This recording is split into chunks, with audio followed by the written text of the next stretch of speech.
all coming out? Yeah, all coming out, yeah. Okay. Thank you. Okay.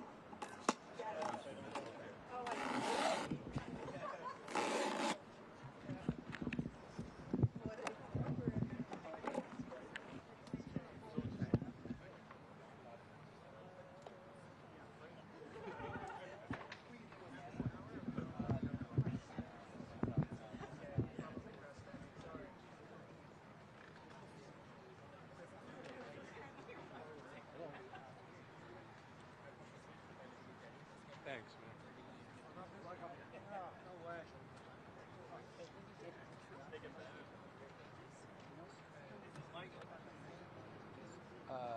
Mike?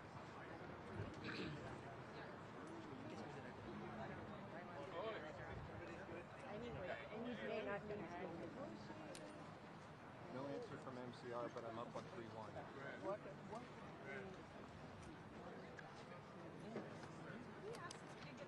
Tariffs.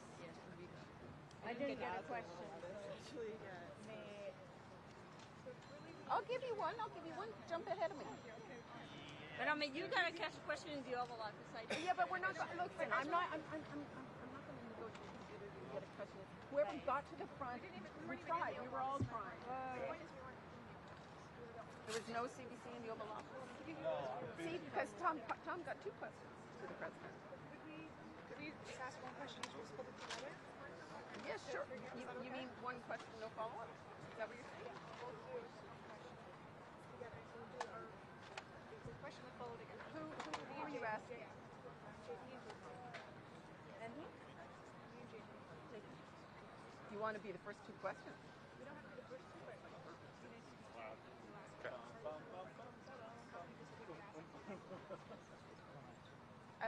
I mean, it's too big a crew to just do that on the fly. Whoever's told you that, I don't know. But I'm fine for you guys to get a question. But, you know, they didn't get a question either. You want to jump in? Sure. Okay, thanks. I think the thing about the Oval Office is, you know, it wasn't like everybody was jockeying for position. It was whoever got up to the front and wanted to. So it's not a tit for tat. I came down to cover the Prime Minister here, so I want to ask the Prime Minister a question. You know what I'm saying? So. Is anybody asking about Smith? What do you think about Smith? He's down to someone a lot. Nobody's asking about. She just said she wants to break the country up. She's the preview of a big. What did she say? She gave a video address. She's encouraging separate. Oh yeah, okay, yeah. Does anybody have any readers in Western Canada? In the way and Western Canada, Big Florida, calculating. Past Thunder Bay. Not really. No, really? What do you want? I can kick him out. Oh, he kicked him out. That's why I mean, I won't kick him out. He's good. It's in the sweet spot. Yeah. Maybe we got but I can't. It was just, but there wasn't really time to decide where it was. It's like just got to say it. And they're like, If we can get him to move, they'll put him in.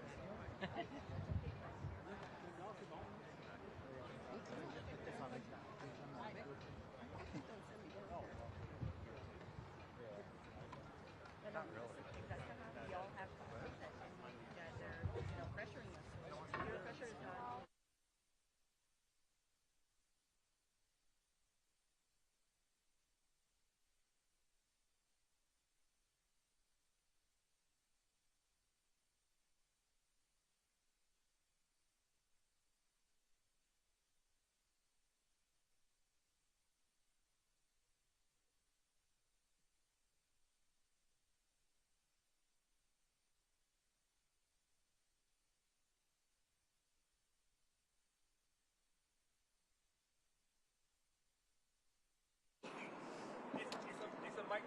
Yes, mic level, all mic level. Yes, sound check.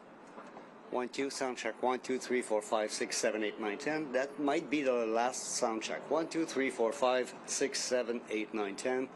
Sound check. 1, 2, 3, 4, 5, 6, 7, 8, 9, 10. Sound check. 1, 2, 3, 4, 5, 6, 7, 8, 9, 10.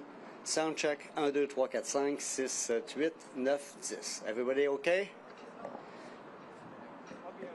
You good? Okay.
Good afternoon, everyone. Bonjour tout le monde.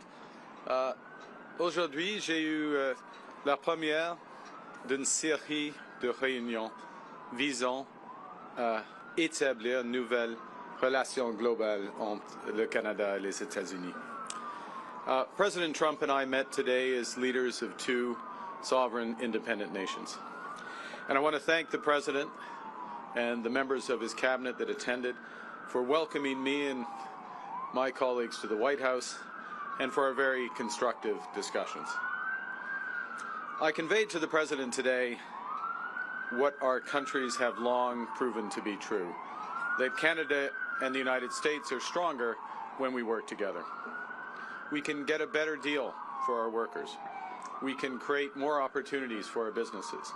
We can build stronger economies across North America when we work together. And really today marked the end of the beginning of a process of the United States and Canada redefining that relationship of working together. The question is how we will cooperate in the future, how we can build an economic and security relationship built on mutual respect, built on common interests, and that delivers transformational benefits to our economies. We had what I would describe as wide-ranging and, as I said a moment ago, very constructive discussions. We agreed to have further conversations in the coming weeks, and we are looking forward to meeting in person at the G7 summit in Kananaskis in Alberta. Now, while that's going on, in Canada, we will focus on what we can control.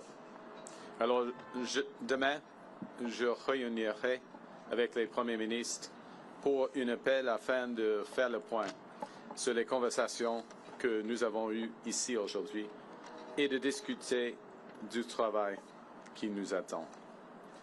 We are going to reinforce our strength at home.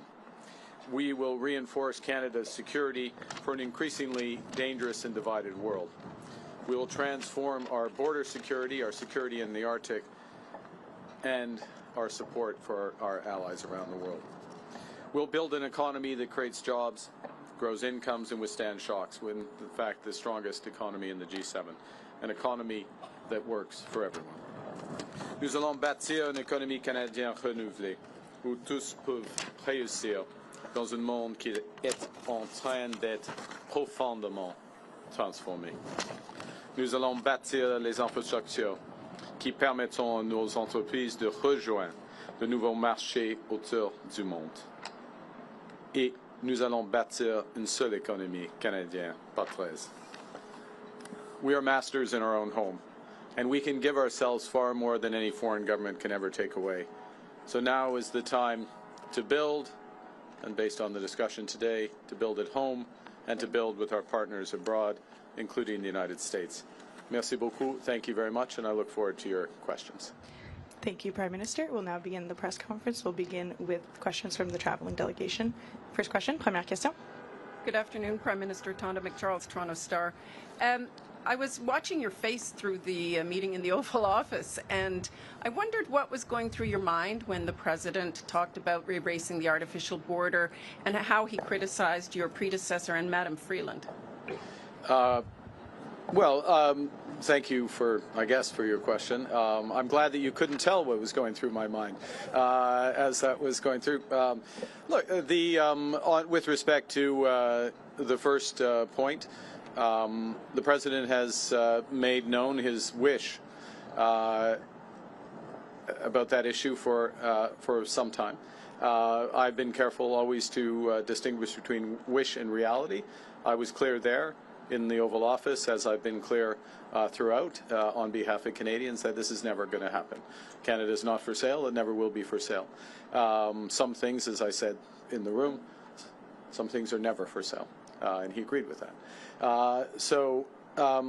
I distinguish between the two, and then with respect to the importance of reestablishing a constructive relationship for negotiations of a partnership, of an economic and security partnership, which is what we were here for. I look forward, not back, and I think we established a good basis today. what gives you specifically any indication that the president is willing to renegotiate a new trade deal with you and drop tariffs? Apart from the fact that he said that he would, is willing to have that negotiation, I think that's the main thing. That doesn't presuppose the outcome of the negotiation. As I've emphasized, it's a complex negotiation. There'll be zigs and zags, difficult aspects to it. But the prospect is there. We discussed it in more detail. And as I said a moment ago, we'll be following up both between officials, but also he and I in the coming weeks. Thank you. Bon. Sorry. Bonjour, Thank you. Thank you. Bonjour, M. Carney. Bonjour, madame. Avec quoi ressortez-vous concrètement de cette rencontre avec M. Trump? Ouais, nous avons eu une discussion à travers des sujets géopolitiques et des sujets et des enjeux qui impliquent les relations commerciales du Canada et des États-Unis. Nous avons une trajet concrète. Nous avons eu un échange des perspectives en ce qui concerne les tarifs, les objectifs stratégiques des États-Unis, les objectifs stratégiques du Canada. Et il y a plusieurs enjeux sur lesquels on peut avancer les discussions. Alors, il y a un plan qui existe et une volonté qui existe entre les deux pays d'avancer les discussions. Mais il n'y a pas de décision sur n'importe quel tarif aujourd'hui.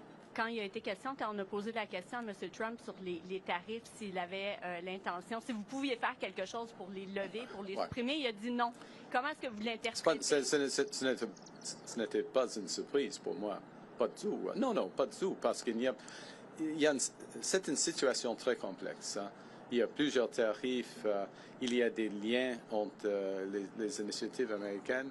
Il y a un monde qui est plus dangereux et divisé. Et il y a des liens entre nos relations sécuritaires et nos relations économiques. Alors, il n'y a pas une initiative canadienne qui peut changer cette situation. C'est la raison pour laquelle il faut avoir des discussions globales. Ce que je voulais dire, c'est qu'il faut s'attendre encore à ce que plusieurs mois, dans les prochains mois, ça reste. Là. On verra. Non, on verra. On verra combien de temps ça va prendre. Prochaine question. C'est pas nécessairement comme ça. Hi, Prime Minister. Joanna Smith from The Logic. At one point during the meeting in the Oval Office, the President, when talking about the tariffs and talking about a deal, also made very clear that when it comes to autos, his goal is to have car makers make them in the U.S. and for the tariffs to not make any economical sense to be made in Canada anymore. Do you anticipate lifting tariffs on autos at any point? And what did you tell him in the room about that topic? Well, we had discussion about all the major issues in the room, so to speak, in the lunch afterwards, including autos, and specifically, without going into the full details, the strategic position of the North American auto industry, or more specifically, the Canadian-U.S. auto industry, versus foreign competition, including from Asia, and how that could be enhanced. I and the Canadian government, and I would say the Canadian auto industry, I would actually say the auto industry as a whole, is of the view that Canadian auto workers, Canadian auto companies, Canadian parts companies, Canadian steel, Canadian aluminum, all play an important role in enhancing the competitiveness of American auto companies. So we will continue to press that case and look for an arrangement that takes full advantage of it for the benefit of the United States, but of course, from our perspective, very much for the benefit of Canada. And what did he ask you about China in your closed-door meetings, and what did you tell him? That's why they're closed door. Well, yeah. We had a wide-ranging discussion. Next question, prochaine question. Yeah. Bonjour, M. Carney. Michel Bonjour. Sabat, la presse canadienne. Je vais essayer de faire du chemin sur la question de ma collègue Mélanie un peu plus tôt. Est-ce que vous repartez avec quoi que ce soit de tangible au niveau du commerce, des droits de douane? Et comme j'ai dit il y a quelques jours, je n'attendais pas qu'il y aura des fumées blancs ici. OK? Parce que ce sont des négociations, comme je viens de dire, très complexes. Il y a beaucoup d'aspects. Mais on a fait de progrès. On a fait de progrès. Nous avons eu des échanges très compréhensifs, très tangibles.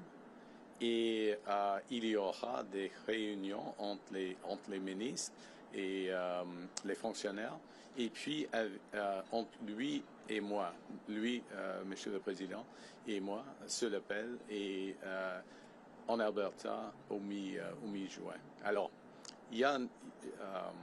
on a fait de progrès, mais toujours dans les négociations commerciales, n'importe quelle négociation commerciale, il y a un processus et le fin, et pas nécessairement de progrès qui est apparent pendant les négociations. Ça, c'est la vie des négociations.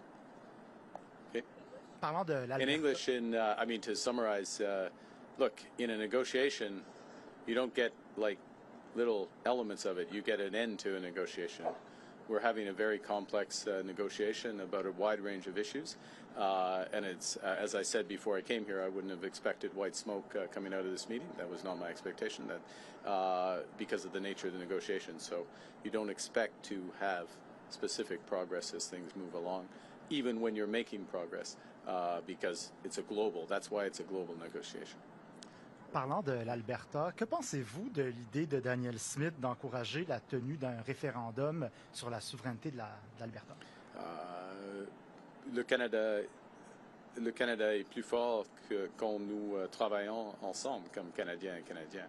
Et je suis albertain. Et je crois fièrement en Canada. Alors, on peut poser les questions, mais pour moi, la réponse est claire. Canada's stronger when we work together. As an Albertan, I firmly believe that. You can always ask a question, but I know what I would respond clearly. Prochaine question, next question. Bonjour, M. Carney, Olivier Ferrand-Boissé de TVA. Est-ce que M. Trump vous a convaincu qu'il voulait bel et bien renégocier l'accord de libre-échange parce que ça semblait pas clair dans le bureau avant tout à l'heure? C'est clair. Oui. Ouais. Plusieurs reprises que... C'est clair qu'il y aura... Oui. Nous avons commencé la renégociation de nos relations commerciales, y compris la laine. OK? Vous aviez dit à plusieurs reprises que, selon vous, M. Trump voulait nous briser pour nous posséder. Est-ce que c'est encore votre lecture de ses intentions après votre rencontre d'aujourd'hui? Je crois nous sommes forts. Et le Canada devient de plus en plus fort, jour après jour, semaine après semaine, avec le nouveau gouvernement. Alors, il va être déçu de cette idée. Prochaine question. Next question. Good afternoon, Prime Minister. JP Tasker, CBC News. How are you? I'm well, thank you, JP. Good. How are you? I'm good. Good. Do you feel better or worse about Canada-U.S. relations after meeting with the President today? Look, it was a very constructive meeting. I feel better about the relations in the sense of, in many respects, one, the posture, if I can put it that way, or the positioning the President took towards us. Secondly, the breadth of discussion and how concrete the discussions were. These are the discussions you have when you're looking to find solutions as opposed to laying down terms, if you will. So feel better about that. And I would add one other thing, which maybe isn't as obvious, so I should say it, which is that we also discussed a number of issues globally, geostrategically, if I can put it that way, where we have common interests, common concerns. And that, of course, is a sign of a broader and very healthy, or a healthy relationship. Look, we have, JP, we have a lot more work to do. I'm not trying to suggest at any respect that we can have one meeting and everything's changed, but now we are engaged and very fully engaged. Good afternoon, Prime Minister. Ashley Burke, CBC News. What specifically did you say to President Trump about lifting tariffs on Canada? And based on your conversations, what do you think it would take to get those tariffs lifted, and how long could it take? Well, I can't answer the second part of your question because we don't make that decision. But certainly press the case in a number of areas where we think the tariff should be lifted. And specifically, I'll give an example with respect to the scourge of fentanyl and the efforts, the considerable efforts that have been made at our border and behind the border in terms of raids as well. Huge investments in border personnel, in drone surveillance, Black Hawk surveillance, and then those are being reinforced, as you would have seen during the campaign, commitments to another 2,000, in effect, 1,000 border guards through CBSA, another 1,000 RCMP, further efforts there. And what we're seeing is huge results for this. Canada's contribution to this problem, cross-border problem, was always very small, but it's down by over 90%. With the efforts, and it is an absolute focus of the government. So that is an example of where we would see the case being very strong for the tariffs to be removed. We've made that case. We'll see where that goes. In other areas, the tariffs are, in our view, not in the interests of American competitiveness and jobs. We have more work to do on making those cases on that. Thank you. Pardon? Sur le fentanyl, alors, nous avons fait beaucoup de progrès en ce qui concerne le fentanyl. Il y a une chute. On a commencé avec un niveau très bas par rapport au Mexique. C'est moins de 1%, mais il y avait une chute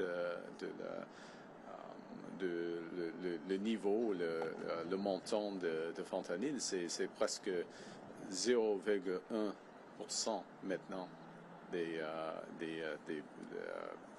exemples. Alors, mais c'est pas par hasard, parce que nous avons investi beaucoup en ce qui concerne la sécurité de notre frontière, et mon gouvernement va réinvestir de plus, 20% de plus, par exemple, par rapport les agents de la frontière. Alors, le cas pour enlever ou supprimer les tarifs de fentanyl est très fort maintenant. Thank you. We'll have time for one last question and follow-up. Dernière question, une question de suivi. Hi, Prime Minister. Stephanie Taylor with the National Post. I heard you say, there's a difference between the President's comments around Canada becoming a 51st state as a wish versus a reality. You told him that Canada was not for sale. But many Canadians are offended and deeply angered by the fact that he keeps repeating this comment. So have you asked the President to stop calling Canada the 51st state? Yes. Today. Okay, specifically, what did you ask him? Exactly what you just said. But what words did you use? How did you ask him? Look, I gave you an answer. Do you have a follow-up? No. What was his answer? Well, we'll look. I don't know. He's the president. He's his own person. I would go back to showing the difference between a wish and a reality. We're very clear. I've been very clear publicly, consistently. I've been very clear in private. It was clear again in the Oval Office. Would be clear throughout. The president, he understands that we're having a negotiation between sovereign nations, and that we will only pursue and accept a deal that's in the best interests of Canada, not just in the short term, but in the medium and long term for Canada. J'ai dit, c'est pas utile de répéter cette idée. Je l'ai dit à lui, mais le président, il va dire ce qu'il veut. Pas, mais il y a une grande différence entre la réalité et la volonté, comme vous le savez. This will be the last question. Sorry, just last question. Okay. Steph didn't take a follow-up, so last question, please. Thank you. This is Paul Manga from the Wall Street Journal. Given what's happened with the USMCA and the tariffs that Canada is facing, how do you trust that the U.S. right now is negotiating in good faith, and how do you trust any deal you sign with them? We'll make that determination over the course of the negotiations. I mean, that's the bottom line on that. It's a process. You see, and I would emphasize the following, which is that we have been in the process, as most would know, of an election. And so this is the point at which a serious discussion begins. And so we had the President, at his invitation, I'm here, he welcomed us. We had a very substantive, wide-ranging discussion with the President, but in the presence of the Vice President, the Secretary of Commerce, the Secretary of Foreign Affairs, and beyond, his Chief of Staff as well. Now I'm in trouble, Stephen Miller. I think that covers it. That covers it? I hope so. And we have some very specific things to follow up on and build out from that. And in any negotiation, then you make a determination based on that. It also, part of what you make a determination based on is, are the incentives aligned in the agreement that you get?